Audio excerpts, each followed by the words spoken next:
हिंदुस्तान है, शत्रु के बक्से स्थल पर कटा नाद हिंदुस्तान है, ये शौर्य है, बलिदान है और त्याग हिंदुस्तान है। यहाँ पर उपस्थित सभी आदरणीय एवं माननीयों को मेरा सादर चरण स्पर्श। मेरा नाम निशात है, मैं कक्षा 9A की छात्रा हूँ। मेरा हृदय आज इस मंजिश में है कि मैं शुरुआत आखिर करूँ कहाँ से। मैं शुरुआत करूँ उस भारत से जहाँ 140 करोड़ लोग 22 भाषा और 1600 से अधिक बोलियों में बात करते हैं, जहाँ राजनीति मात्र सत्ता का खेल नहीं बल्कि विचारों की विविधता का दर्पण है। या भारत की उस सांस्कृतिक जटिलता से जहाँ 4000 जातियाँ, 25,000 उपजातियाँ, 49 गोत्र और 8 प्रमुख धर्म हैं, जहाँ विचारों की क्रांति ने न केवल भारत को बल्कि पूरे विश्व को दिशा दी। आनो भद्रा कृत्कोयन्तु विश्वता। या उस भारतीय दर्शन से जहाँ वाम को चंद्रमा कहा गया तो वहीं दाएं दिशा को उन्होंने सूर्य बताया। जिस देश की पारंपरिक विरासत ने हमें अनगिनत नीतियां दी, सभा और समितियां दी, उस देश की राजनीति आज मात्र 2 प्रश्नों में उलझकर या ओझल होती दिखाई दे रही है।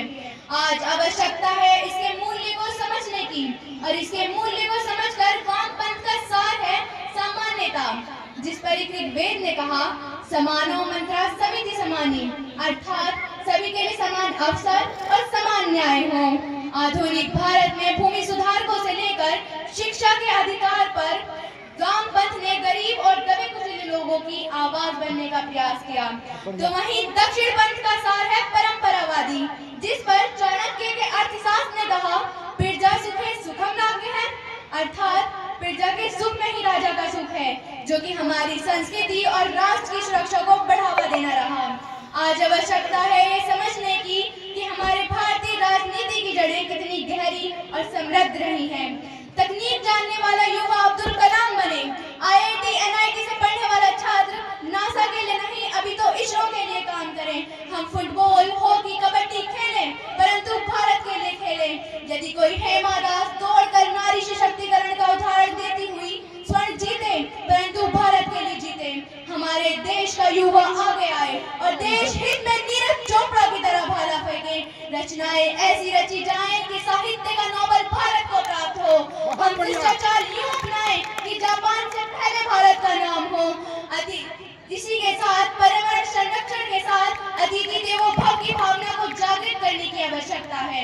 जो युवा दौड़ सकता है वो दौड़े, जो चल सकता है वो चले, जो रेंग सकता है वो रेंगे, परंतु अपने कर्तव्य का निर्वहन अवश्य करे।